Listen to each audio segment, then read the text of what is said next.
The Eagle, good morning. Hey, this is Darius.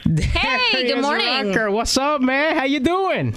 I'm good. How you guys doing? Doing well, Doing man. well. Thanks for, and we lost him. I don't know. It dumped. It wasn't us. That wasn't on me, man. I promise. I'd never hang up on you. I think it was me. Yeah, I love you too much. I'm sorry. I love you too much to ever hang up on you. So it definitely wasn't me. Darius Rucker in the house, man. How you doing? I'm good. How you guys doing? Yeah, we're making it. We're doing well, yeah. We're very much waiting for fall weather to come in, but beers and sunshine. That's what it's all about.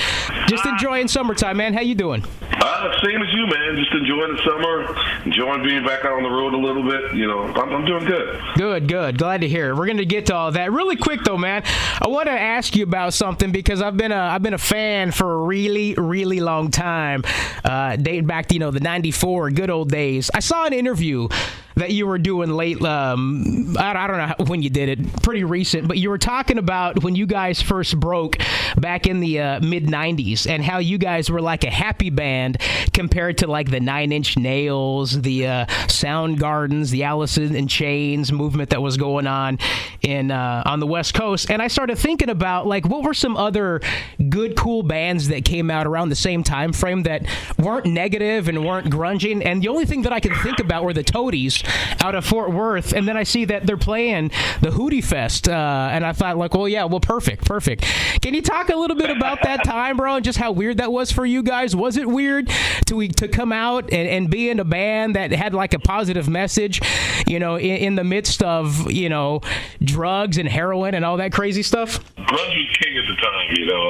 They were dominating the radio, and it was just, we weren't really that kind of a band. And, we had been told that we weren't going to make it because we weren't doing what was popular at the time. We also were told, even when we finished Crack Review, there was a guy at our label who told the president of the label that if they put that record out, they'd be a laughing stock in the music business.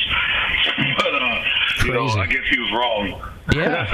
But, it was great. It was just a different time. Grunge was king, and we were definitely not grunge. I did want to ask you also, again, we're talking with Darius Rucker. I'm huge Ric Flair fan, and you have one of the most prized possessions of all time, my man. And again, I heard the story when you walked into the room, and you said, I don't care how much it costs, I'm walking out of the room with that bad boy. Oh, that's the most beautiful robe I've ever seen in my entire life. Oh, it's surprising. I got some really cool sports memorabilia, but that one is the cornerstone of it. You're right. We walked. It was a charity event for the Jimmy V Cancer Society, and I walked in and I saw that robe, and I said to the guys, I was like, I don't care what it costs me. I'm walking out of here with that robe, and now I guess 25 years later, I still got it. And again, you and Ric Flair, you guys are buddies. In that you were talking about how it blows your mind when you look at your phone and you see that Ric Flair is calling you. I mean, you guys, you hang out. I mean, you talk pretty often. How's the guy doing? I know he got sick there for a little while. Oh, we definitely hang out. We're definitely really good friends, and really good friends. And you're right. I mean, I know some famous people. I'm friends with, Tiger's one of my best friends in the world. And, we text each other all the time. But still, the only person that freaks me out, and still to this day, if he texted me right now, I would freak out when I see Ric Flair on my phone. I'd freak out. Because he's still the man, right? He's like the big, like he's still my hero. So the greatest of all time. Dude, that's it. Hey, in order to be the best, you gotta beat the best. Limousine ride, baby. You know how it is. I do know how it is. Cash and Annalise, we're chatting with Darius Rucker this morning. Now, switching gears a bit, you have a big event coming up this week benefiting a cause that's near and dear to our hearts here at the Eagle, your annual benefit for St. Jude Children's Research Hospital. Oh, yeah. That's, we've been doing that for a few years now. We raised a few $1 million for St. Jude's, and it's just a fun night. It's called Darius and Friends, and I always get a bunch of my friends to come out. And, this year I think we got Jason and Brothers Osborne, and it's going to be, Charles Kelly from Lady is coming out. It's going to be a fun show, and it's so great to be able to just get a bunch of friends together, play 3 or 4 songs each, and raise a bunch of money for a great cause. in regards to upcoming tour and all that stuff, man, I wanted to ask you about some lyrics that you have in one of your songs. And again, your most current single, Beers and Sunshine. You don't know how to fix it, but you think maybe turn off the TV. What is it with America's infatuation with cable television and their inability to get away from it and to go outside and live life and just be nice to people? That's a good question.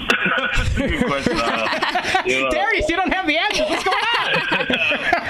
I definitely don't have the answers, but it's a lot of stuff. You watch TV, especially TV news. It's just so depressing a lot. That that when we were writing that song, it was just like, man, we were in the middle of the pandemic, and it was just. It was a song about just having fun and remember that no matter how bad it gets, there's some good stuff out there too. Simple good stuff like beer and sunshine. Well, I think that's the message that we've tried to put out there for the past year and a half, just working in media. Like go out, and it almost seemed like people had forgot how to do that. And when we weren't allowed to go out and do anything, we finally started.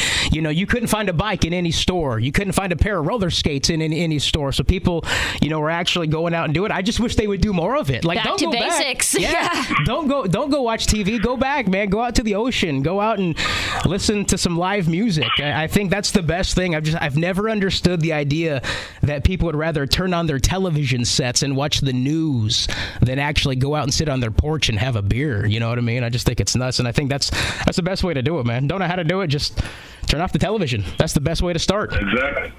I agree, man. I agree. It's just, it's one of those things. I think if the world would be a better place if people just got outside more. 100%, man. For sure. 100%. Darius Rucker, you're the man. Like I said, I've loved you for a really long time, dude. And I was super disappointed when the Hootie tour got canned because of coronavirus. I'm hoping that you guys will get back on the road and definitely swing back by Virginia Beach. I'd love to see you do your thing again. Oh, I love coming. I mean, I've got some amazing memories about playing Virginia Beach. So I definitely, we go all the way back to the Jewish Mother, back in the early '90s. So I've been playing there a long time. So I love it. Yeah. Well, they love you down Great here, to dude. hear. Yeah, they love you down here. Bunch of calls, constantly requesting the new song. So we can't wait to see you again. Appreciate you so much for giving us some time today. And with everything moving forward, man, be safe. And can't wait to see what happens here in the future. Me too. You guys take care. Thanks. You Thank too. you, Darius. Have a good one, brother. Take care, you guys.